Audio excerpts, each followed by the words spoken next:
277. En Magdala, en los jardines de María. El amor y la corrección entre hermanos. Jesús no está ya donde la última visión, sino en un vasto jardín que se prolonga hasta el lago. Pasado el jardín, bueno, en realidad está dentro, la casa, precedida y flanqueada por él, que por detrás se extiende al menos 3 veces más que por los lados y por delante hay flores, pero, sobre todo, árboles y bosquetes, y rincones herbosos, unos rodeando pilones de mármol precioso, otros en forma de kioscos con mesas y asientos de piedra.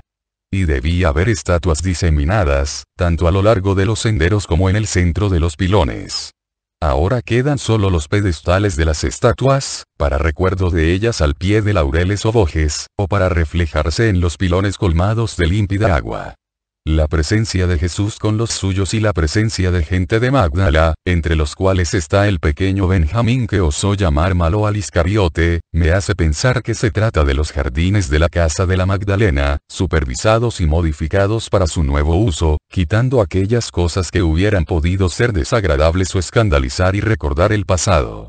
El lago es todo un crez gris azul, reflejando el cielo en que corretean nubes cargadas con las primeras lluvias del otoño. Pero es hermoso también así, con esta luz detenida y leve de un día ni sereno ni todavía del todo lluvioso.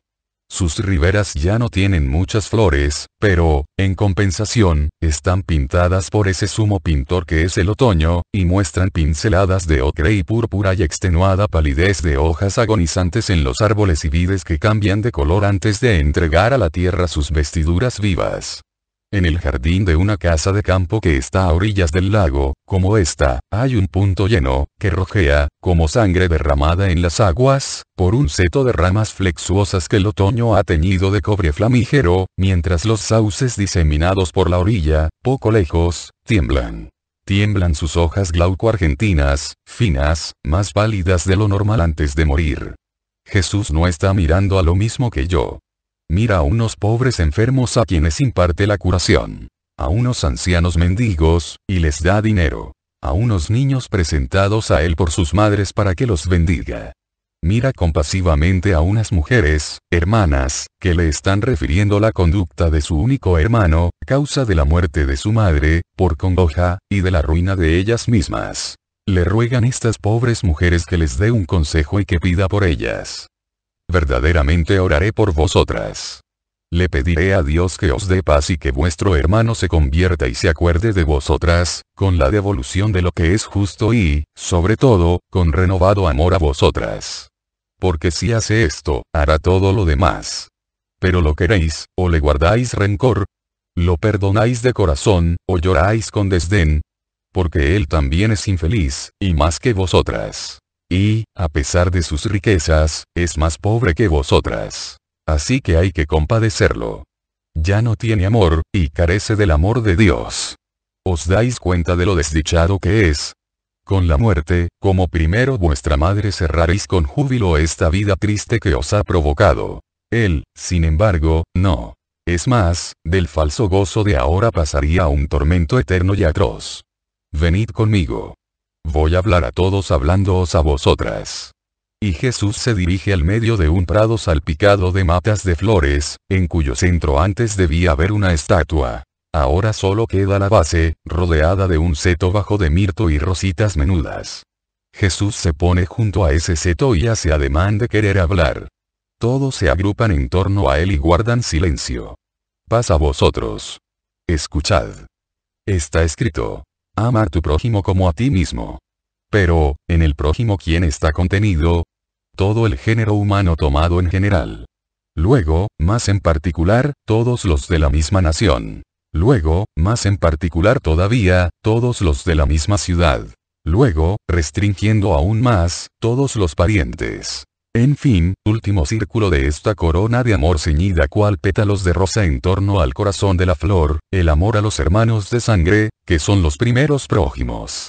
El centro del corazón de la flor de amor es Dios. El amor a Dios es el primero que hay que tener. Alrededor de este centro, el amor a los padres, que es el segundo que hay que tener, porque realmente el padre y la madre son los pequeños Dios de la tierra, al crearnos y cooperar con Dios en nuestra creación, además de cuidarnos con amor incansable. Alrededor de este ovario, llameante de pistilos, que exhala los perfumes de los más selectos amores, se disponen estrechamente ceñidos los círculos de los varios amores. El primero de ellos es el del amor a los hermanos nacidos del mismo seno y de la misma sangre de que nacimos nosotros. Pero, ¿cómo se debe amar al propio hermano?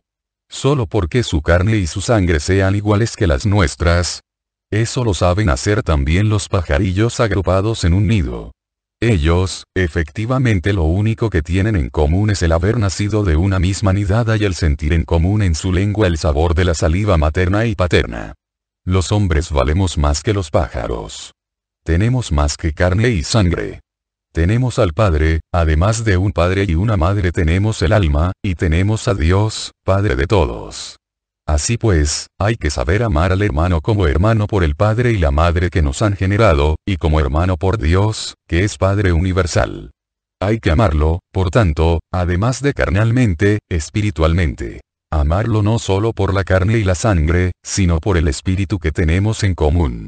Amar, como tiene que ser más el espíritu que la carne de nuestro hermano, porque el espíritu es más que la carne, porque el Padre Dios es más que el Padre hombre, porque el valor del espíritu es mayor que el de la carne, porque nuestro hermano sería mucho más infeliz si perdiera al Padre Dios que perdiendo al Padre hombre. Ser huérfano de padre, hombre es cosa verdaderamente lastimosa, pero es solo media orfandad. Se resiente de ella solo lo terreno, nuestra necesidad de ayuda y caricias. El espíritu, si sabe creer, no queda lesionado por la muerte del Padre. Es más, el espíritu del Hijo, para seguir al justo hasta el lugar en que se encuentra, asciende como atraído por una fuerza de amor. En verdad os digo que ello es amor, amor a Dios y al Padre que con su espíritu ha subido a región sabia. Asciende a estos lugares en que Dios está más cercano, y obra con más rectitud, porque no le falta lo que es la verdadera ayuda, las oraciones de su Padre, que ahora sabe amar cumplidamente. Ni el freno que le viene de la certeza de que el Padre ahora ve las obras de su Hijo mejor que en vida, y también de deseo de poder reunirse con Él mediante una vida santa. Por eso hay que preocuparse más del espíritu que del cuerpo del propio hermano. Bien pobre amor sería un amor que se dirigiera solo a lo perecedero, descuidando aquello que es imperecedero y que, habiéndolo descuidado, puede perder la alegría eterna. Demasiados son los que trabajan por cosas inútiles, se afanan por cosas de relativo mérito, mientras pierden de vista aquello que es verdaderamente necesario. Las buenas hermanas, los buenos hermanos, no deben preocuparse solamente de tener en orden la ropa, preparada la comida, o de ayudar a sus hermanos con el trabajo. Deben poner atención a los espíritus de sus hermanos y oír sus voces, percibir sus defectos y, con amorosa paciencia, trabajar para darles un espíritu sano y santo, si en esas voces y defectos ven un peligro para su vida eterna. Y deben, si recibieron ofensa de su hermano, empeñarse en perdonar y en que Dios lo perdone mediante su retorno al amor, sin el cual Dios no perdona. Está escrito en el Levítico: no odies a tu hermano en tu corazón, sino repréndelo públicamente, para no cargarte de pecados por su causa. Pero, de no odiar amar hay todavía un abismo. Quizás os parece que la antipatía, la separación y la indiferencia no son pecado por el hecho de no ser odio. No. Yo vengo a dar nuevas luces al amor, y, por tanto, necesariamente, al odio. Pues lo que clarifica en todos sus detalles al primero sabe clarificar en todos sus detalles al segundo. La misma elevación del primero a altas esferas produce como consecuencia un alejamiento mayor del segundo, pues cuanto más se eleva el primero el segundo parece hundirse en un fondo cada vez más profundo. Mi doctrina es perfección, finura de sentimiento y de juicio, verdad sin metáforas ni perífrasis. Y os digo que la antipatía, la separación y la indiferencia son ya odio. Simplemente porque no son amor. Lo contrario del amor es el odio. ¿Vas a dar otro nombre a la antipatía, o al hecho de alejarse de un ser, o a la indiferencia? Quien ama siente simpatía por el amado. Así que, si siente antipatía por él, es que ya no lo ama. Quien ama sigue cerca del amado con su espíritu, aunque materialmente la vida lo haya alejado de él. Por lo cual, cuando uno se separa de otro con el espíritu, es porque ya no lo ama. Quien ama no siente jamás indiferencia hacia el amado. Antes al contrario, todas sus cosas le interesan. Así pues, si uno siente indiferencia por una persona, es señal de que ya no lo ama. Como veis, estas tres cosas son ramificaciones de un solo árbol. El del odio. Veamos, ¿qué sucede en cuanto nos sentimos ofendidos por una persona a la que amamos? El 90% de las veces, si no viene odio, viene antipatía, separación o indiferencia. No. No os comportéis así. No congeléis vuestro propio corazón con estas tres formas del odio. Amad. Os preguntáis, ¿cómo podremos hacerlo? Os respondo. De la misma forma que puede Dios, que ama también a quien lo ofende. Es un amor doloroso, pero siempre bueno. Decís, ¿cómo lo hacemos? Pues bien, os doy la nueva ley sobre las relaciones con el hermano ofensor. Si tu hermano te ofende, no lo humilles públicamente reprendiéndole delante de los demás. Antes bien, alarga tu amor hasta cubrir la culpa de tu hermano ante los ojos del mundo. Tendrás gran mérito ante los ojos de Dios si por amor niegas anticipadamente a tu orgullo toda satisfacción. Cuánto le gusta al hombre que se sepa que fue ofendido y que sufrió por ello. No va al rey, a pedir una dádiva de oro, sino que, cual mendigo sin juicio, va a donde otros insensatos y pordioseros como para pedir unos puñados de ceniza y estiércol y sorbos de ardiente bebedizo. Esto da el mundo al ofendido que va lamentándose y mendigando consuelos. Dios, el Rey, da oro puro a quien, habiendo sido ofendido, va, sin rencor, solo a llorar a sus pies su dolor y a pedir al amor y sabiduría, consuelo de amor y enseñanza para esa penosa contingencia. Por tanto, si queréis consuelo, id a Dios y obrad con amor. Corrijo la ley antigua y os digo, si tu hermano peca contra ti, ve y corrígelo a solas. Si te escucha, habrás ganado de nuevo a tu hermano, y muchas bendiciones de Dios.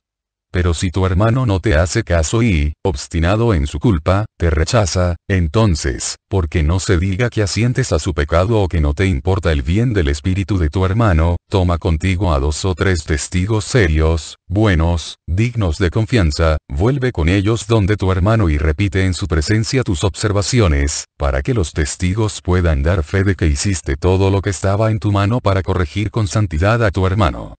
Porque es este el deber de un buen hermano, dado que ese pecado contra ti, cometido por él, lesiona su alma, y tú te debes preocupar de su alma. Si no da resultado esto tampoco, ponlo en conocimiento de la sinagoga, para que lo llame al orden en nombre de Dios. Si ni siquiera con esto se corrige, sino que rechaza a la sinagoga o al templo de la misma forma que te rechazó a ti, considéralo publicano y gentil. Haced esto con los hermanos de sangre y con los hermanos de amor, pues hasta con vuestro más lejano prójimo debéis obrar con santidad, y sin codicia ni intransigencia ni odio. Y cuando haya causas por las que sea necesario ir a los jueces y estés yendo ya con tu adversario, yo te digo, oh, hombre, que muchas veces te ves metido en males mayores por tu culpa. Te digo que hagas todo lo que esté de tu mano, mientras vas de camino, por reconciliarte con él, tengas razón o no. Porque la justicia humana es siempre imperfecta, y generalmente el astuto se sale con la suya a costa de la justicia, de forma que podría pasar por inocente el culpable y tú, inocente, podrías pasar por culpable. Entonces te sucedería que no solo no obtendrías reconocimiento de tu derecho, sino que incluso perderías la causa, que pasarías, de inocente, a la situación de culpable de difamación, con lo cual el juez te entregaría al brazo de la justicia, y no te soltarían hasta que hubieras pagado el último centavo. Sé conciliador. ¿Que tu orgullo se resiente? Muy bien.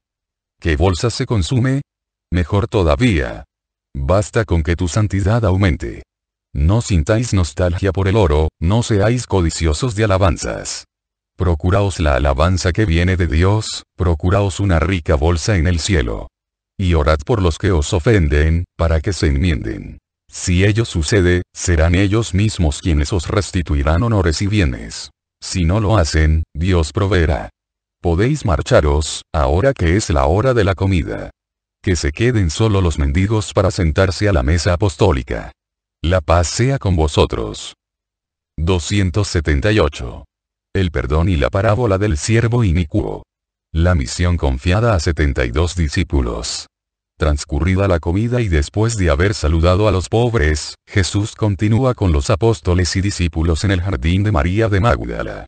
van al límite de este a sentarse, al lado mismo de las tranquilas aguas del lago, donde unas barcas de vela se mueven en busca de pesca. Pedro, que está observando, comenta: tendrán buena pesca. Tú también tendrás buena pesca, Simón de Jonás. Yo, Señor. ¿Cuándo? ¿Te refieres a que vaya a pescar para procurarnos comida para mañana? Voy inmediatamente y griega. No tenemos necesidad de comida en esta casa. La pesca tuya es futura, y en el campo espiritual. Y contigo serán también magníficos pescadores la mayor parte de los presentes. ¿No todos, maestro? Pregunta Mateo. Los que, perseverando, vengan a ser sacerdotes míos tendrán buena pesca. No todos. Conversiones, no. Pregunta Santiago de Zebedeo. Convertir, perdonar, guiar hacia Dios, muchas cosas. Maestro, antes has dicho que a uno que no preste oídos a su hermano ni siquiera en presencia de testigos se le lleve a que le aconseje la sinagoga. Ahora bien, si he entendido bien lo que nos has dicho desde que nos conocemos, me parece que la sinagoga va a ser sustituida por la iglesia, eso que vas a fundar. Entonces, ¿a dónde vamos a ir para que aconsejen a los hermanos cabezotas? A vosotros mismos, porque vosotros seréis mi iglesia. Por tanto, los fieles se dirigirán a vosotros, bien sea para que los aconsejéis en un asunto propio, bien sea para que les deis un consejo para terceros. Os digo más aún. No solo podréis dar consejos, sino que podréis incluso absolver en mi nombre. Podréis liberar de las cadenas del pecado y vincular a dos que se aman haciendo de dos una sola carne. Y cuanto hagáis será válido ante los ojos de Dios como si hubiera sido el mismo Dios quien lo hubiera hecho. En verdad os digo, lo que atéis en la tierra será atado en el cielo, lo que desatéis en la tierra será desatado en el cielo. Y os digo también esto, para que comprendáis la potencia de mi nombre, del amor fraterno y de la oración. Si dos discípulos míos, quiero decir ahora todos aquellos que crean en el Cristo, se reúnen para pedir cualquier cosa justa, en mi nombre, mi Padre se la concederá. Gran poder tiene, efectivamente, la oración. Gran poder, la unión fraterna. Grandísimo, infinito poder, mi nombre y mi presencia entre vosotros. Donde dos o tres se reúnan en mi nombre, efectivamente, yo estaré en medio de ellos, y oraré con ellos, y mi Padre no dirá que no a quien conmigo ora. Porque muchos no obtienen porque oran solos, o porque oran por motivos ilícitos, o con orgullo, o con pecado en su corazón. Lavad vuestro corazón, para que pueda estar con vosotros. Luego orad, y seréis escuchados. Pedro está pensativo. Jesús se da cuenta y le pregunta el por qué. Pedro explica: estoy pensando en la magnitud de la responsabilidad que se nos asigna. Y siento miedo de no saber hacerle bien. Efectivamente, Simón de Jonás o Santiago de Alfeo o Felipe, y así los demás, no sabrían hacerlo bien. Pero el sacerdote Pedro, el sacerdote Santiago, el sacerdote Felipe o Tomás, sabrán hacerlo bien, porque obrarán junto con la divina sabiduría. ¿Cuántas veces deberemos perdonar a un hermano? ¿Cuántas, si pecan contra los sacerdotes? ¿Cuántas, si pecan contra Dios?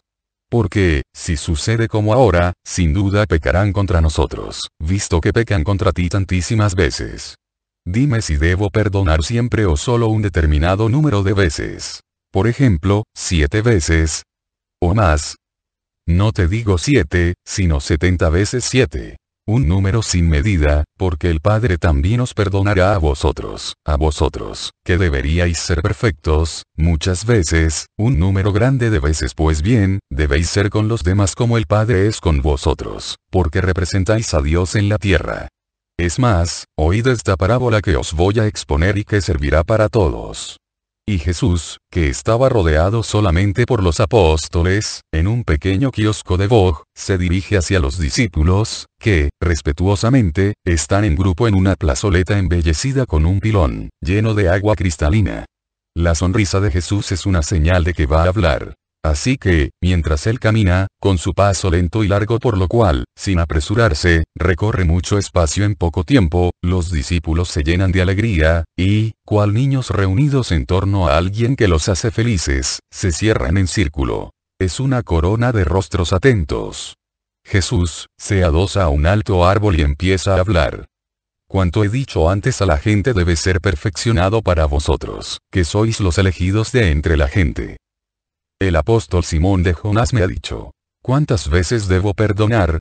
¿A quién? ¿Por qué? Le he respondido en privado. Ahora voy a repetir para todos mi respuesta en aquello que es justo que sepáis ya desde ahora. Escuchad cuántas veces y cómo y por qué se tiene que perdonar. Hay que perdonar como perdona a Dios, el cual, si uno peca 1000 veces, pero se arrepiente, 1000 veces perdona. Le basta ver que en el culpable no hay voluntad de pecar, no hay búsqueda de lo que hace pecar, sino que el pecado es solo fruto de una debilidad del hombre. En el caso de persistencia voluntaria en el pecado, no puede haber perdón por las culpas cometidas contra la ley. Pero vosotros perdonad el dolor que estas culpas os produzcan individualmente. Perdonad siempre a quien os haga un mal. Perdonad para ser perdonados, porque también vosotros tenéis culpas con Dios y con los hermanos. El perdón abre el reino de los cielos tanto al perdonado cuanto al que perdona. Asemeja a lo que sucedió entre un rey y sus súbditos. Un rey quiso hacer cuentas con sus súbditos. Los llamó, pues, uno a uno, empezando por los que estaban más arriba. Vino uno que le debía 10.000 talentos. Pero este súbdito no tenía con qué pagar el anticipo que el rey le había prestado para que se construyera la casa y adquiriese todo tipo de cosas que necesitara, porque verdaderamente no había administrado, por muchos motivos, más o menos justos solícitamente la suma que había recibido para estas cosas. El rey amo, indignado por la holgazanería de su súbdito y por la falta a su palabra, ordenó que fueran vendidos él, su mujer, sus hijos y cuanto poseía, hasta que quedase saldada la deuda. Pero el súbdito se echó a los pies del rey, y, llorando y suplicando, le rogaba: déjame marcharme. Ten un poco de paciencia y te devolveré todo lo que te debo, hasta el último denario.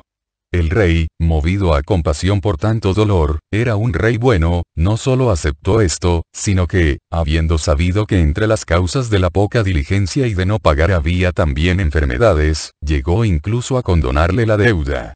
El súbdito se marchó contento. Pero, saliendo de allí, encontró en el camino a otro súbdito, un pobre súbdito al que había prestado 100 denarios tomados de los 10.000 talentos que había recibido del rey. Convencido de gozar del favor regio, creyó todo lícito, así que cogió al infeliz por el cuello y le dijo: devuélveme inmediatamente lo que me debes. Inútil fue que el hombre, llorando, se postrase a besarle los pies gimiendo: ten piedad de mí, que estoy viviendo muchas desgracias. Ten un poco de paciencia todavía, y te devolveré todo, hasta el último centavo.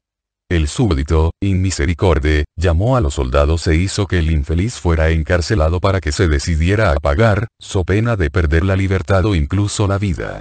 La cosa se vino a saber ampliamente entre los amigos del desdichado, los cuales, llenos de tristeza, fueron a referirlo al rey amo. Este, conocido el hecho, ordenó que fuera conducido a su presencia el servidor despiadado. Mirándolo severamente, dijo: siervo inicuo, te había ayudado para que te hicieras misericordioso, para que consiguieras incluso una riqueza. Luego te he ayudado condonándote la deuda por la que tanto implorabas que tuviera paciencia. Tú no has tenido piedad de un semejante tuyo, mientras que yo, que soy rey, había tenido mucha piedad de ti. ¿Por qué no has hecho lo que yo hice contigo? Y lo entregó, indignado, a los carceleros, para que lo retuvieran hasta que pagase todo, diciendo: de la misma forma que no tuvo piedad de uno que le debía muy poco, cuando yo, que soy rey, había tenido mucha piedad de él, de la misma forma no haya piedad de mí. Esto hará también mi Padre con vosotros, si sois despiadados con vuestros hermanos. Si, habiendo recibido tanto de Dios, os cargáis de culpas más que un fiel. Recordad que tenéis más obligación de evitar el pecado que ningún otro. Recordad que Dios os anticipa un gran tesoro, pero que quiere que le rindáis cuentas de él. Recordad que ninguno como vosotros debe saber practicar amor y perdón. No seáis siervos que queráis mucho para vosotros y luego no deis nada a quien os pide. El comportamiento que tengáis será el que recibiréis. Y se os pedirá cuenta del comportamiento de los demás que hayan sido impulsados al bien o al mal por vuestro ejemplo. Si sois santificadores, recibiréis verdaderamente una gloria grandísima en el cielo. Pero, de la misma forma, si sois corruptores, o simplemente holgazanes en santificar, seréis duramente castigados. Os lo repito. Si alguno de vosotros no está dispuesto a ser víctima de su propia misión, que se marche, pero que no falte a su misión. Y digo, que no falte en las cosas verdaderamente nocivas para su propia formación y la de los demás. Y sepa tener a Dios por amigo ofreciendo siempre su corazón perdón a los débiles. Así, Dios Padre ofrecerá el perdón a todo aquel de vosotros que sepa perdonar. La pausa ha terminado. Se acerca el tiempo de los tabernáculos. Aquellos a quienes esta mañana he hablado aparte, desde mañana irán precediéndome y anunciándome a la gente de los respectivos lugares. Los que no vienen que no se desalienten. Si he reservado a algunos de ellos, ha sido por motivo de prudencia y no por desprecio. Estarán conmigo, pero pronto los enviaré como ahora envío a los primeros 72. La mies es mucha y los obreros serán siempre pocos respecto a las necesidades. Habrá, pues, trabajo para todos, y ni siquiera serán suficientes. Por tanto, sin rivalidades, rogad al dueño de la mies que siga mandando nuevos obreros para su cosecha. Entre tanto, marcharos. Yo y los apóstoles, en estos días de pausa, hemos completado vuestra instrucción acerca del trabajo que tenéis delante, repitiendo lo que yo ya dije antes de enviar a los 12. Uno de vosotros me ha preguntado, ¿cómo curaré en tu nombre? Curad siempre antes el Espíritu. Prometedles a los enfermos que obtendrán el reino de Dios si saben creer en mí, y, vista en ellos la fe, ordenad a la enfermedad que se aleje, y se alejará. Y haced lo mismo con los enfermos del Espíritu. Encended, antes que nada, la fe. Comunicad, con la palabra firme, la esperanza. Yo me agregaré depositando en ellos la divina caridad, como la deposité en vuestros corazones después de que creísteis en mí y esperasteis en la misericordia. Y no temáis ni a los hombres ni al demonio. No os harán ningún mal. Lo único que debéis temer es la sensualidad, la soberbia, la avaricia, que pueden ser causa de entregaros a Satanás y a los hombres demonio, que también existen. Poneos, pues, en movimiento y precededme por los caminos del Jordán. Cuando lleguéis a Jerusalén, id al valle de Belén a reuniros con los pastores, y, con ellos, volved donde mí, al lugar que sabéis. Celebraremos juntos la fiesta santa, para luego regresar más confirmados que nunca nuestro ministerio. Idos con paz. Os bendigo en el santo nombre del Señor. 279. Encuentro con Lázaro en el campo de los Galileos. El famoso campo de los Galileos, creo que es lo que significa la palabra usada por Jesús para designar el lugar de encuentro con los 72 discípulos enviados delante de él. No es sino una parte del Monte de los Olivos, más apartado hacia el camino de Betanía, es más, el camino pasa por ahí. Es también el lugar exacto en que, en una visión ya lejana, vi que acampaban Joaquín y Ana con el entonces pequeño Alfeo, junto a otras chozas de ramas, en los tabernáculos que precedieron a la concepción de la Virgen. La cima del Monte de los Olivos es suave. Todo es suave en ese monte. Las subidas, los panoramas, la cima. Expira realmente paz, vestido como está de olivos y silencio. Ahora no, porque ahora es un verdadero hormigueo de gente aplicada a hacer las chozas. Pero generalmente es un lugar de gran quietud, de meditación. A su izquierda, respecto a un observador que mire orientándose hacia el norte, hay una leve depresión. Luego una nueva cima, aún menos cerrada que la del Monte de los Olivos. Aquí, en esta explanada, acampan los Galileos. No sé si es por costumbre religiosa ya secular o si es por orden de los romanos, con la finalidad de evitar choques con los judíos o con otros de otras regiones, poco corteses con los Galileos. No lo sé. Sí sé que ya veo a muchos Galileos, entre los cuales a Alfeo de Sara de Nazaret, a Judas, el anciano hacendado de la zona de Merón, al arquisinagogo Jairo, y a otros cuyo nombre desconozco y venidos de Betsaida, Cafarnaúm y otras ciudades galileas. Jesús señala el lugar que deberán ocupar para sus cabañas. Justo en las lindes orientales del campo de los Galileos. Se ponen a construir las cabañas los apóstoles y algunos discípulos, entre los cuales están el sacerdote Juan y el escriba Juan, el arquisinagogo Timoneo más Esteban, Hermasteo, José de Emaús, Abel de Belén de Galilea. En esto, mientras construyen las cabañas y Jesús habla con unos niños de Cafarnaún que se han ceñido en torno a él y le están preguntando un sinfín de cosas y confiándole otras tantas, por el camino que viene de Betanía, aparece Lázaro, junto con el inseparable Maximino. Jesús está vuelto de espaldas y no lo ve venir. En cambio el Iscariote sí lo ve y avisa al maestro, el cual deja automáticamente a los niños y, sonriendo, se dirige hacia su amigo. Maximino se detiene para dejar plena libertad a los dos en el primer momento de su encuentro. Lázaro recorre los últimos metros, caminando con más dificultad que nunca, rápidamente en la medida de sus posibilidades, con una sonrisa en la que tiemblan el sufrimiento en su boca y las lágrimas en sus ojos. Jesús abre los brazos y Lázaro cae sobre su corazón prorrumpiendo en un fuerte llanto. «Pero hombre, amigo mío, ¿lloras todavía?», le pregunta Jesús, y lo besa en la sien. Es bastante más alto que Lázaro toda la cabeza, y parece todavía más alto, porque Lázaro está inclinado en su abrazo de amor y respeto. Levanta por fin la cabeza Lázaro y dice: «Lloro, sí. El año pasado te di las perlas de mi triste llanto, justo es que recibas las perlas de mi llanto de alegría. Maestro, maestro mío. Estimo que nada hay más humilde y santo que el llanto bueno, y es lo que te doy, para decirte gracias por mi María que ahora es enteramente una niña dichosa, serena, pura, buena, mucho más buena todavía que cuando era pequeña. Yo, que en mi orgullo de israelita fiel a la ley me sentía muy por encima de ella, ahora me siento muy pequeño, muy nada, respecto a ella, que ya no es una criatura sino una llama de fuego, una llama santificadora. Yo, no llego a entender dónde haya esa sabiduría, esas palabras, esas obras que encuentra y que edifican a toda la casa. La miro como se mira un misterio. ¿Cómo, tanto fuego y tantas gemas podían celarse en tranquila convivencia bajo tanta podredumbre? Ni yo ni Marta subimos hasta donde ella sube. ¿Cómo lo hace, si ha tenido rotas las alas por el vicio? No entiendo, ni falta que hace que entiendas. Basta con que entienda yo. Pero te digo que María tiene las energías de su ser orientadas hacia el bien. Ha encauzado su temperamento hacia la perfección, y, dado que es un temperamento de poderoso absolutismo, se lanza sin reservas por este camino. Utiliza su experiencia del mal para ser potente en el bien como lo fue en el mal. Usando los mismos sistemas de darse enteramente, que tenía en el pecado, se da toda a Dios. Ha comprendido la ley del ama a Dios con todo tu ser, con tu cuerpo y con tu alma, con todas tus fuerzas. Si Israel estuviera hecho de Marías, si el mundo estuviera hecho de Marías, tendríamos en la tierra el reino de Dios cual será en el altísimo cielo. Oh. Maestro, maestro. Y es María de Magdala la que merece estas palabras. Es María de Lázaro, la gran amiga hermana del gran amigo mío. ¿Cómo habéis sabido que estaba aquí, si todavía mi madre no ha ido a Betanía?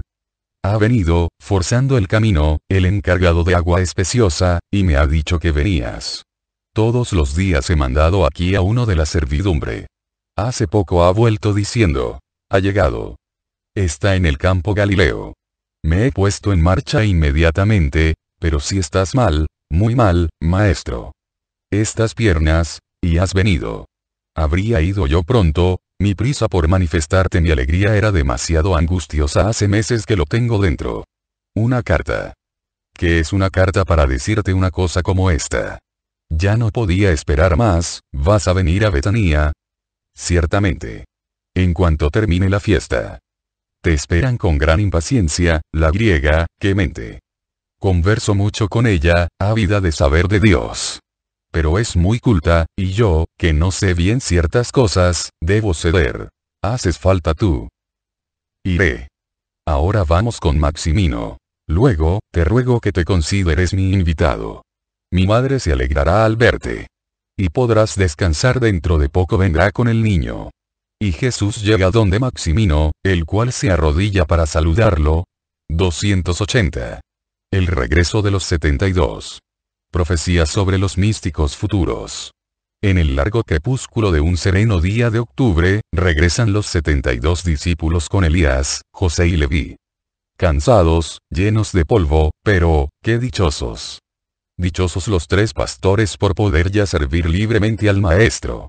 Dichosos también de estar, después de tantos años de separación, unidos a sus compañeros de antaño. Dichosos los 72, por haber desarrollado bien su primera misión. Los rostros resplandecen más que las lamparillas que iluminan las cabañas construidas para este numeroso grupo de peregrinos. En el centro está la cabaña de Jesús. Dentro de ella, María con Marciam, que le ayuda a preparar la cena. Alrededor, las cabañas de los apóstoles. En la de Santiago y Judas está María de Alfeo. En la de Juan y Santiago, María Salomé con su marido. En la que está pegando a esta última, Susana con su marido, que no es ni apóstol ni discípulo oficial, pero que debe haber hecho valer su derecho de estar allí, sobre la base de haber concedido a su mujer ser toda de Jesús. Luego, alrededor, las de los discípulos, quien con familia, quien sin ella. Los que están solos, los más se han agregado a uno más compañeros. Juan de Endor ha tomado consigo al solitario Hermasteo, pero ha tratado de acercarse lo más posible a la cabaña de Jesús. Así es que Marciam va a menudo donde él a llevar esto o aquello o alegrarle con sus palabras de niño inteligente y feliz de estar con Jesús, María y Pedro, y además en una fiesta. Terminada la cena, Jesús se encamina hacia las laderas del Monte de los Olivos. Los discípulos le siguen en masa. Aislados del rum y la multitud, después de orar en común, informan a Jesús más ampliamente de cuanto no han podido hacerlo antes en medio de unos que iban y otros que venían. Se revelan asombrados y contentos, mientras dicen: «Sabes, Maestro, que por la fuerza de tu nombre hemos dominado no solo las enfermedades sino incluso a los demonios». «¿Qué cosa, Maestro?» Nosotros, unos pobres hombres, por el simple hecho de que nos habías enviado tú podíamos liberar al hombre del espantoso poder de un demonio. Y narran muchos casos, sucedidos en uno u otro lugar. Solo de uno dicen. Sus familiares, para más exactitud su madre y unos vecinos, lo trajeron a la fuerza a nuestra presencia. Pero el demonio se burló de nosotros diciendo: «He vuelto aquí por voluntad suya, después de que Jesús Nazareno me había expulsado, y ya no me vuelvo a marchar de él porque me ama más a mí que a vuestro maestro y me ha buscado de nuevo». Y, de repente, con una fuerza irresistible, arrancó al hombre de las manos del que lo sujetaba y lo arrojó por una escarpada. Corrimos a ver si se había espachurrado. «¿Qué va, hombre?» Corría como una joven gacela, profiriendo blasfemias y palabras burlescas que ciertamente no eran de este mundo. Sentimos compasión de la madre, pero él. ¿Pero puede hacer eso el demonio? Eso y más todavía, dice afligido Jesús. Quizás si hubieras estado tú, no. A ese hombre le había dicho: «Ve y no quieras volver a caer en tu pecado». Ha querido. Era consciente de querer el mal y ha querido. Está perdido. El que sufre posesión por su primitiva ignorancia es distinto del que se deja poseer sabiendo que, haciéndolo, se vende de nuevo al demonio. No habléis de él. Es un miembro amputado sin esperanza. Es un voluntario del mal. Alabemos, más bien, al Señor por las victorias que os ha dado. Yo sé el nombre del culpable y los nombres de los salvados. Veía a Satanás caer del cielo como un rayo por vuestro mérito unido a mi nombre. Porque he visto también vuestros sacrificios, vuestras oraciones, el amor con que giváis a los desdichados para cumplir lo que yo había indicado. Habéis obrado con amor y Dios os ha bendecido. Otros harán lo mismo que hacéis vosotros, pero sin amor, y no obtendrán conversiones, mas no os alegréis por haber dominado a los espíritus, alegraos porque vuestros nombres están escritos en el cielo. No los borréis jamás de allí. Maestro, ¿cuándo vendrán esos que no van a obtener conversiones? Quizás cuando ya no estés con nosotros. Pregunta un discípulo cuyo nombre desconozco. No, Agapo. En todo tiempo. Es decir, incluso mientras nos adoctrinas y nos amas. Sí.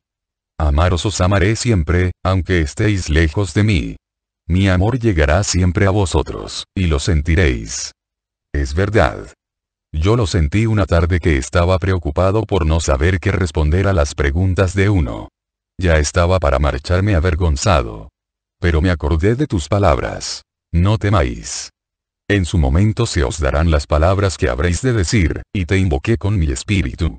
Dije: Sin duda Jesús me ama, así que pido el auxilio de su amor y me vino el amor, como un fuego, una luz, una fuerza. El hombre estaba frente a mí, y me observaba y sonreía maliciosamente con ironía haciendo guiños a sus amigos. Se sentía seguro de vencer la disputa.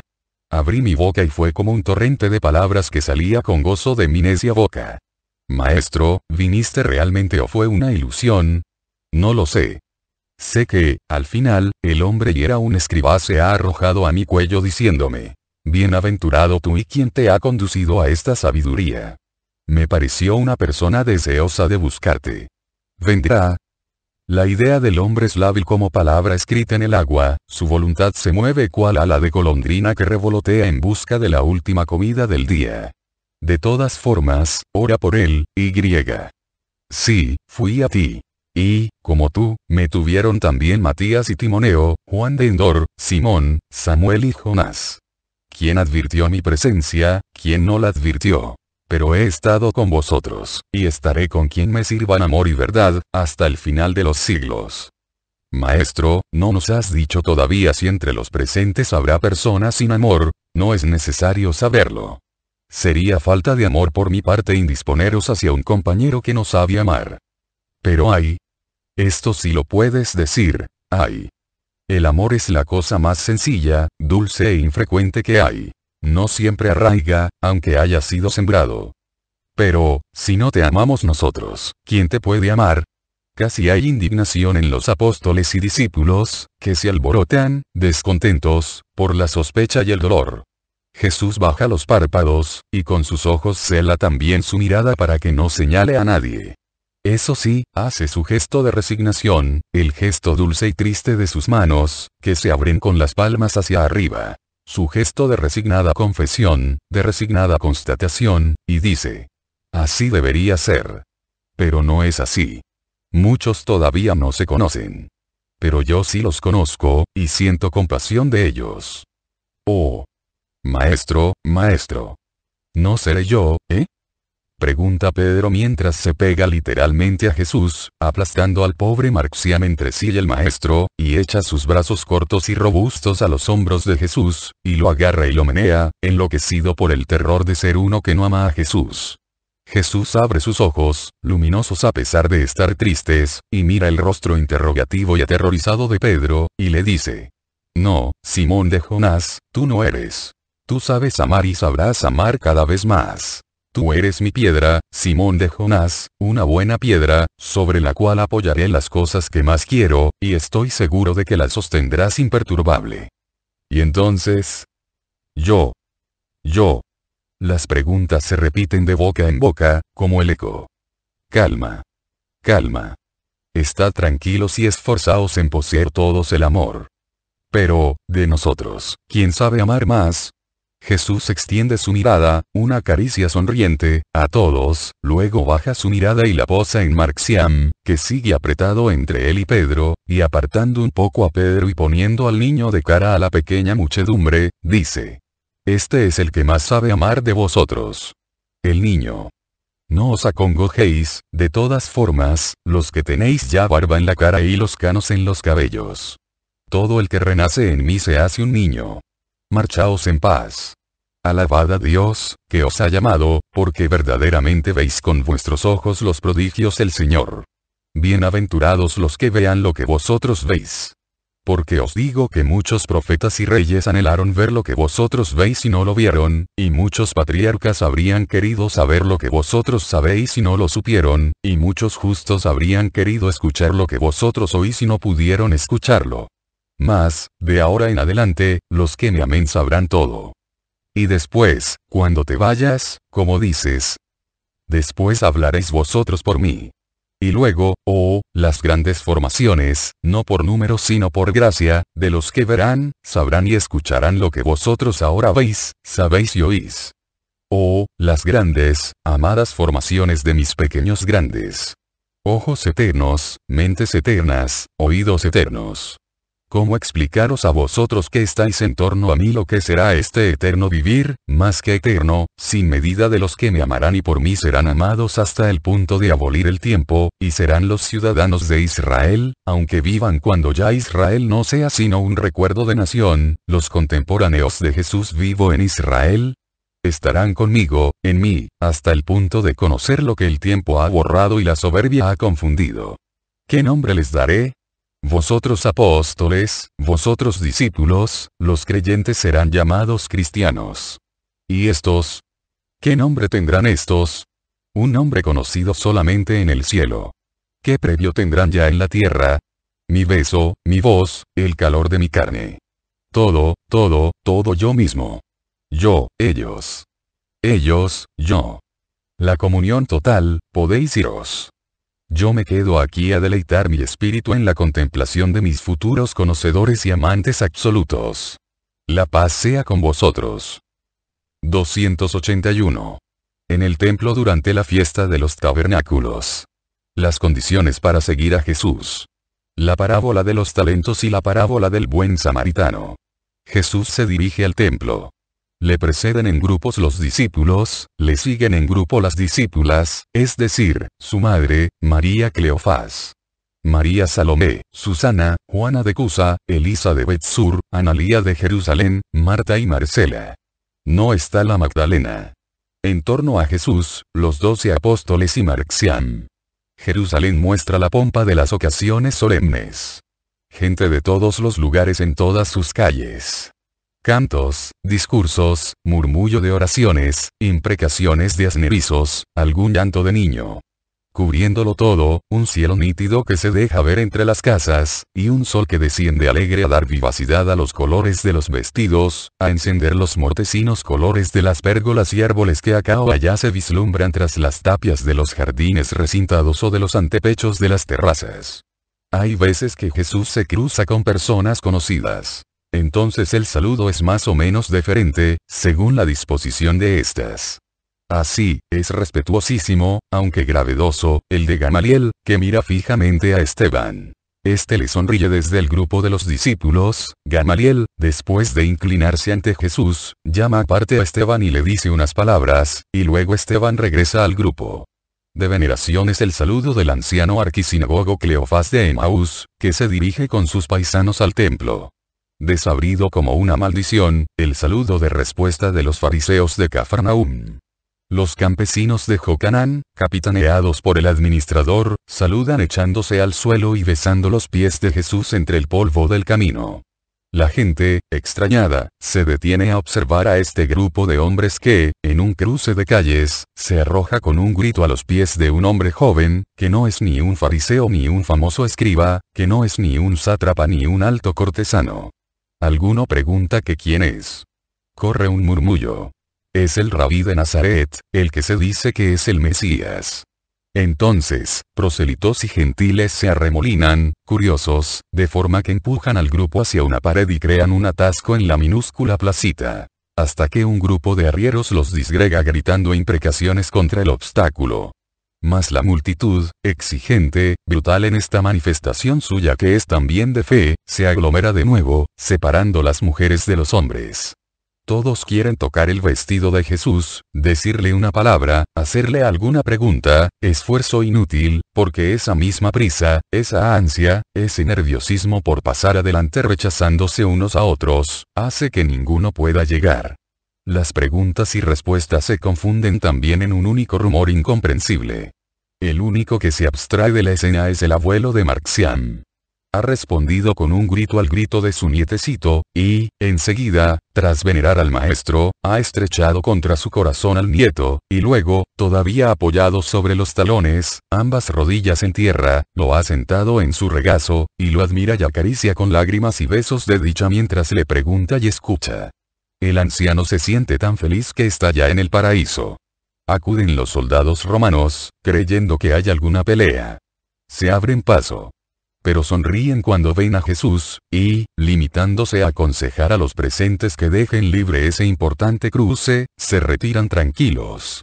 Jesús obedece inmediatamente, aprovechando el espacio que crean los romanos, que van unos pasos delante de él como para abrirle camino, aunque en realidad es para volver a su puesto de piquete, porque la guardia romana ha sido reforzada mucho, como si Pilatos fuera al corriente de un descontento entre la muchedumbre y temiera amotinamientos en estos días en que Jerusalén está colmada de hebreos procedentes de todas partes.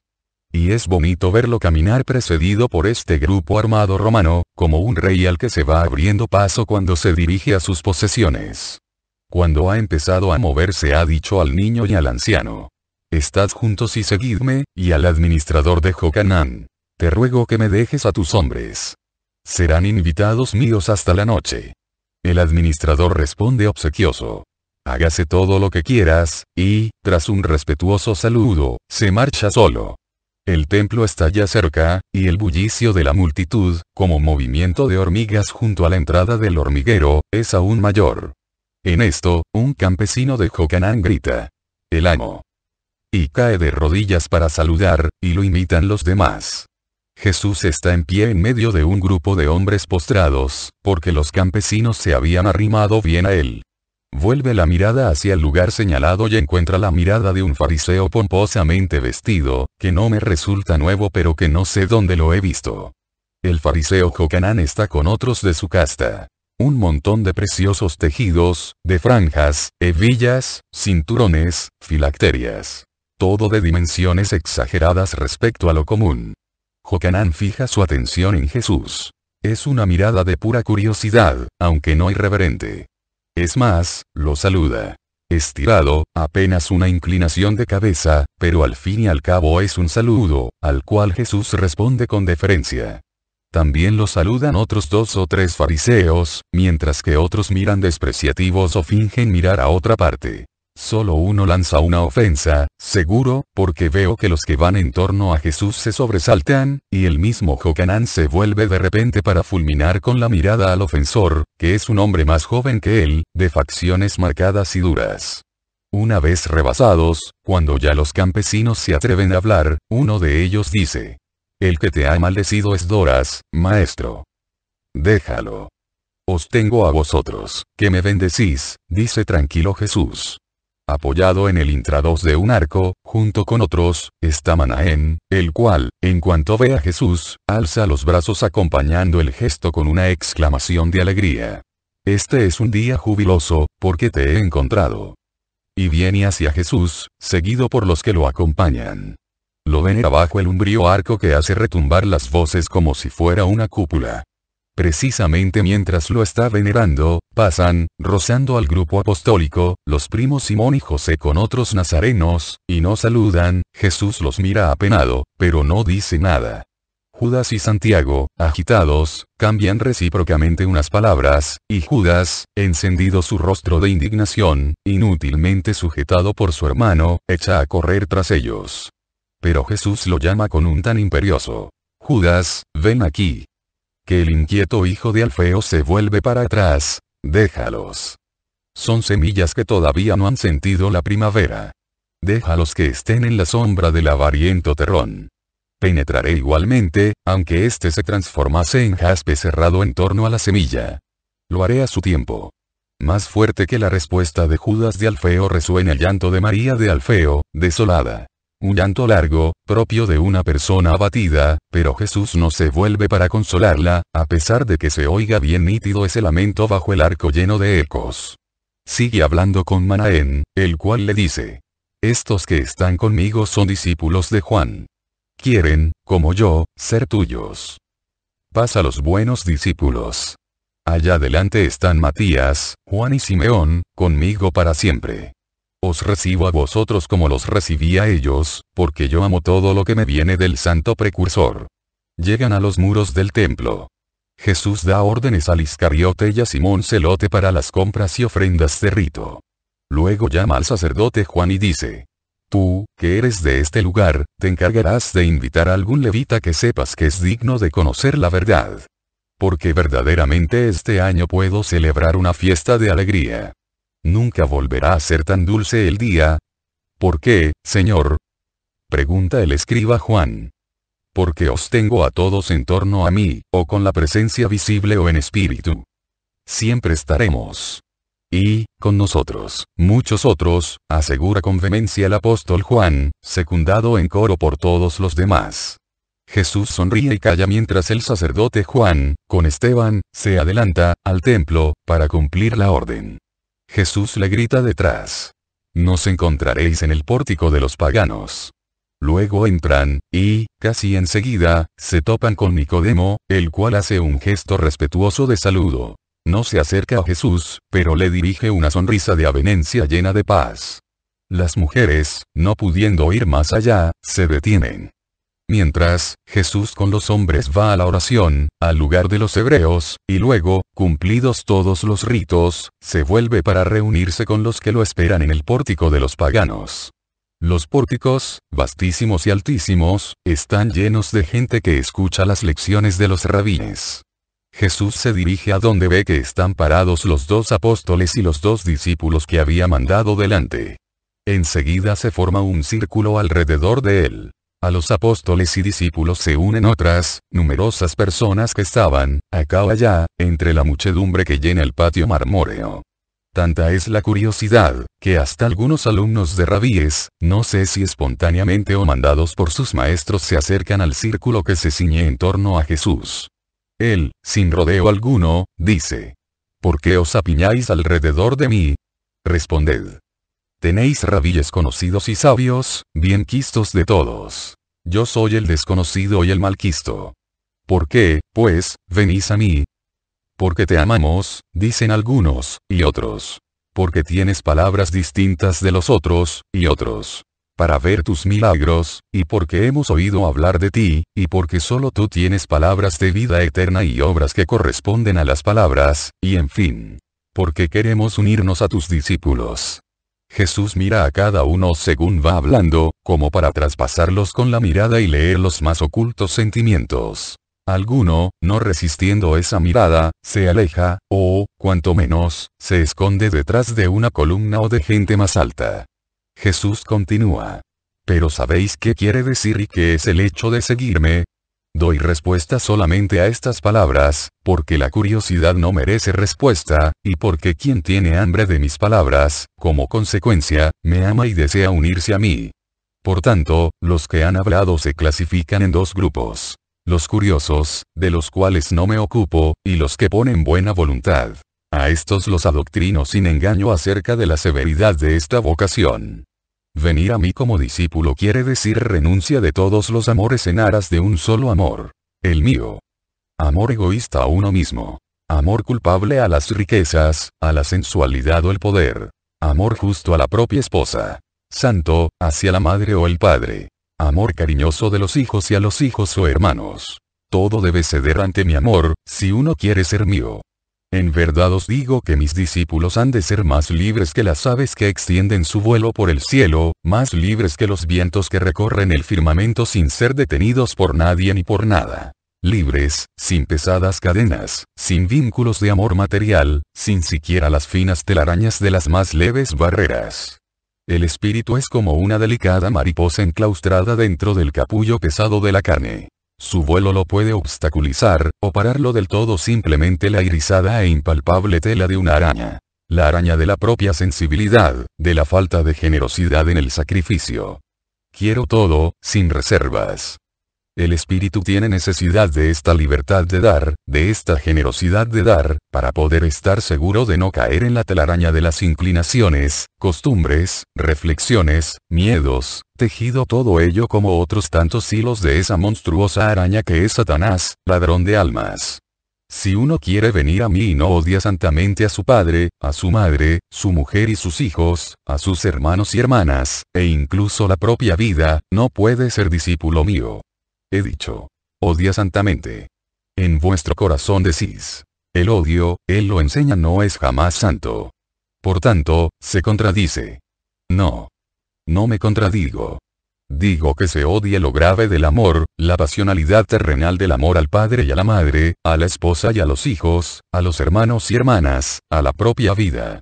Pero ordeno que se ame, con la libertad ingrávida propia de los espíritus, a los padres y la vida.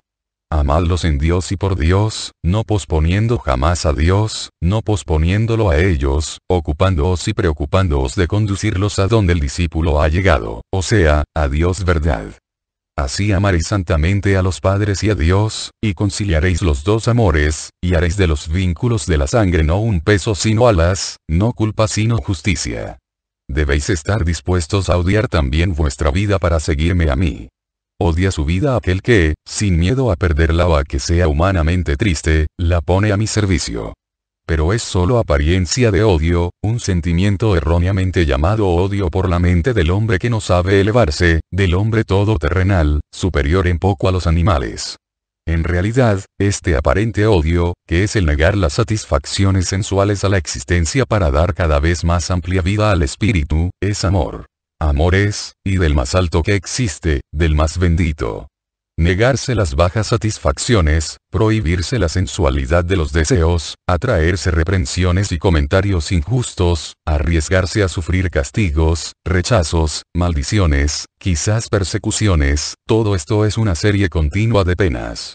Mas es necesario abrazarse a ellas, e imponérselas como una cruz, un patíbulo en que expiar todos los pecados pasados para presentarse uno justificado ante Dios. Un patíbulo del cual se obtienen todas las gracias, verdaderas, poderosas, santas gracias de Dios para aquellos a quienes amamos. Quien no carga con su cruz y no me sigue, quien no sabe hacer esto, no puede ser discípulo mío. Por tanto, los que decís, hemos venido porque queremos unirnos a tus discípulos, pensadlo mucho, mucho. No es vergüenza, sino sabiduría, sopesarse, juzgarse y confesar, a sí mismo y a los demás. No tengo la actitud del discípulo. Los paganos, como base de una de sus disciplinas, tienen la necesidad de conocerse uno a sí mismo. ¿Acaso vosotros, israelitas, no vais a saber hacerlo para conquistar el cielo? Porque, recordad esto siempre, bienaventurados los que vienen a mí. Pero, si venís para luego traicionarme a mí al que me ha enviado, mejor es no venir para nada y seguir siendo hijos de la ley como habéis sido hasta ahora. Ay de aquellos que primero dicen, voy y luego, traicionando la idea cristiana, escandalizando a los pequeños y buenos, perjudican al Cristo. Ay de ellos. Y lo sabrá, siempre lo sabrá. Sed, pues, como aquel hombre que, queriendo edificar una torre, primero calcula atentamente los gastos necesarios y hace balance de su dinero, para ver si tiene los medios para concluirla, y no verse obligado, una vez echados los cimientos, a suspender la obra por falta de dinero. Si esto sucediera, perdería incluso lo que tenía primero y se quedaría sin torre y sin talentos. A cambio atraería hacia sí las burlas del pueblo, que diría: este empezó a edificar, pero no pudo concluir. Ahora tendrá que llenar su estómago con los restos de su construcción inacabada. Sé también, sacando así enseñanza sobrenatural de los pobres hechos de este mundo como los reyes de la tierra, que, cuando quieren hacer la guerra a otro rey, examinan todo con calma y atención, los pros y los contras. Meditan si lo que van a sacar con la conquista les compensa o no el sacrificio de las vidas de sus súbditos. Estudian si es posible conquistar el lugar, estudian la posibilidad de victoria de su ejército, numéricamente la mitad del de su rival pero más combativo.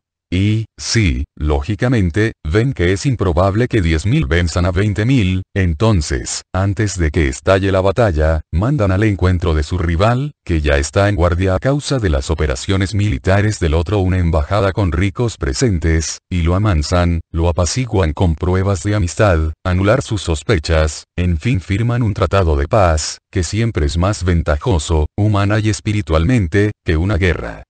Eso es lo que debéis hacer vosotros antes de empezar la nueva vida y de tomar partido contra el mundo. Porque ser discípulo mío significa eso. Presentar batalla a la vertiginosa y violenta corriente del mundo, de la carne, de Satanás. Si no os sentís con valor de renunciar a todo por amor a mí, no vengáis porque no podéis ser discípulos míos. Bien.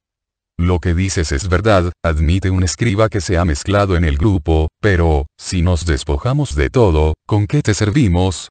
La ley tiene prescripciones que son como monedas que Dios ha dado al hombre para que, usándolas, se compre la vida eterna, dices. Renunciad a todo, y mencionas el padre, la madre, las riquezas, los honores. Dios ha dado también estas cosas, y nos ha dicho, por boca de Moisés, que las usáramos con santidad para aparecer justos ante los ojos de Dios. Si nos quitas todo, ¿qué nos das? He dicho, Rabí, que el verdadero amor. Os doy mi doctrina, que no quita ni una iota a la antigua ley. Antes bien, la perfecciona. Entonces todos somos discípulos iguales, porque todos tenemos las mismas cosas. Todos según la ley mosaica, no todos según la ley que perfecciono yo según el amor. Pero no todos, en esta, alcanzan la misma suma de méritos. Entre mis propios discípulos no todos obtendrán una suma de méritos igual. Y alguno de ellos, no solo no alcanzará suma alguna, sino que perderá incluso su única moneda, su alma. ¿Cómo? A quien más se le da, más le quedará. Tus discípulos, y más tus apóstoles, te siguen en tu misión, y conocen tu forma de actuar. Han recibido muchísimo. Mucho han recibido tus discípulos efectivos. Menos, los discípulos que lo son solo de nombre. Nada han recibido los que, como yo, te oyen solo por una contingencia. Es evidente que en el cielo los apóstoles tendrán muchísimo. Mucho, los discípulos efectivos. Menos, los discípulos de nombre. Nada, los que son como yo. Humanamente es evidente, y humanamente puede ser también un mal. Porque no todos son capaces de hacer producir los bienes recibidos.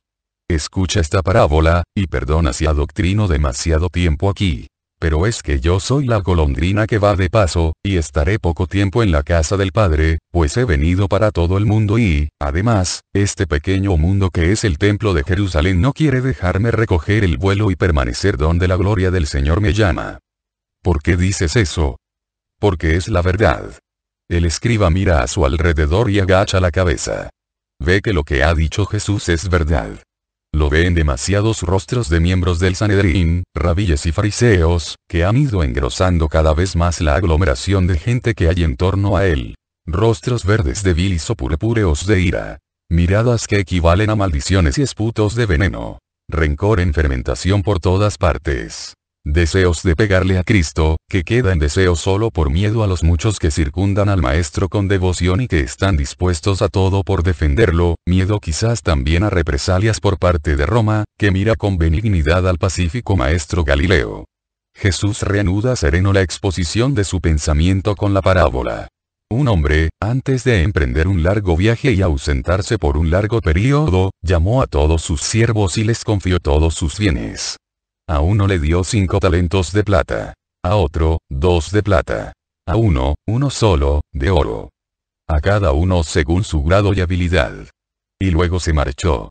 Entonces, el siervo que había recibido 5 talentos de plata negoció sagazmente sus talentos, y, pasado un tiempo, le produjeron otros 5. El que había recibido 2 talentos de plata hizo lo mismo, y dobló la suma recibida.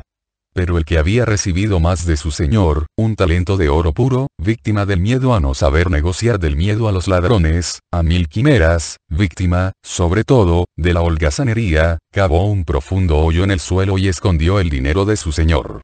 Pasaron muchos meses. Volvió el amo. Llamó enseguida a sus súbditos para que restituyeran el dinero que habían recibido en depósito. Vino el que había recibido 5 talentos de plata y dijo: Aquí tienes, mi señor. Me diste 5 talentos. Me parecía mal no hacer producir lo que me habías dado, así que me las he ingeniado para ganar otros 5. No he podido más. Bien, muy bien, siervo bueno y fiel.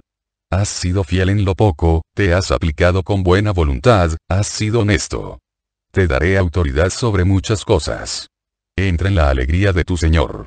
Luego vino el otro, el de los 2 talentos, y dijo: Me he permitido emplear tus bienes para beneficio tuyo. Aquí tienes las cuentas para que veas cómo he empleado tu dinero. ¿Ves? Eran 2 talentos de plata. Ahora son 4. ¿Estás contento, mi señor? Y el amo dio a este siervo bueno la misma respuesta que había dado al primero. Vino por último aquel que, por gozar de la máxima confianza del amo, había recibido el talento de oro. Desenrolló el paño en que lo conservaba, lo sacó y dijo: Me confiaste lo que tenía mayor valor, porque me juzgas prudente y fiel, de la misma forma que yo sé que eres intransigente y exigente y que no toleras pérdidas de tu dinero, sino que si te sobreviene la desgracia te resarces con quien tienes a tu lado, porque, en verdad, cosechas donde no sembraste, recoges donde no esparciste, siendo así que no perdonas un centavo ni al encargado de tus tierras ni a tu banquero, por ninguna razón. Tu dinero debe ser el que tú dices. Ahora bien, yo, temiendo disminuir este tesoro, lo he cogido y lo he escondido. No me he fiado de nadie, ni siquiera de mí mismo. Ahora lo he desenterrado y te lo devuelvo. Aquí tienes tu talento. Oh, siervo inicuo y holgazán. Verdaderamente no me has amado porque no me has conocido, ni has amado mi bienestar porque has dejado el talento improductivo. Has traicionado la estima que había depositado en ti. Te desautorizas a ti mismo. Por ti mismo te acusas y te condenas. Sabías que cosecho donde no he sembrado y recojo donde no he esparcido. ¿Por qué, entonces, no has obrado de forma que pudiera cosechar y recoger? Así respondes a mi confianza. Así me conoces. ¿Por qué no has llevado el dinero a los banqueros, de forma que a mi regreso lo hubiera retirado con los intereses? Te había instruido para ello con especial esmero, mas tú, necio holgazán, no lo has tenido en cuenta. Te sea, pues, arrebatado el talento, y todos los demás bienes, para el que tiene 10 talentos. Pero tiene ya 10, y este se queda sin nada, objetaron. Eso es.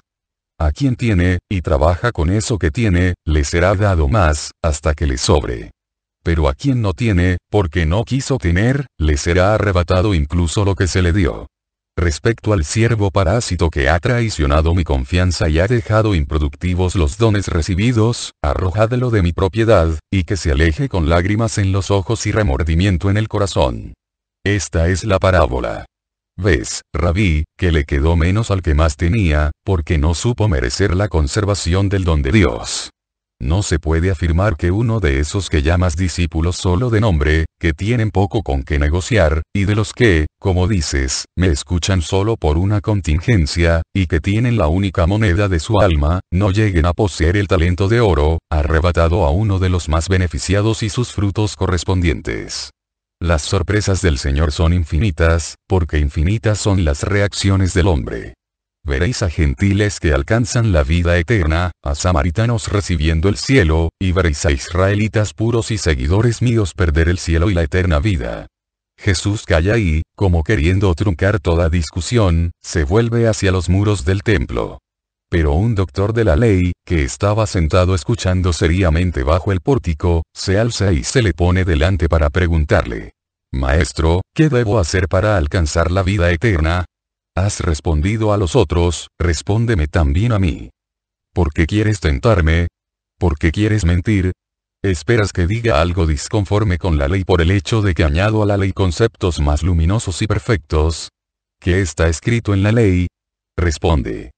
¿Cuál es el mandamiento principal de la ley? Amarás al Señor tu Dios con todo tu corazón, con toda tu alma, con todas tus fuerzas, con toda tu inteligencia. Amarás a tu prójimo como a ti mismo. Bueno, has respondido bien. Haz eso y obtendrás la vida eterna. ¿Y quién es mi prójimo? El mundo está lleno de gente buena y mala, conocida y desconocida, amiga y enemiga de Israel. ¿Cuál es mi prójimo? Un hombre, bajando de Jerusalén a Jericó, en uno de los pasos estrechos de las montañas, se topó con unos ladrones. Estos lo hirieron cruelmente, lo despojaron de todo cuanto llevaba, incluso de sus vestidos, y lo dejaron más muerto que vivo en el borde del camino. Pasó por ese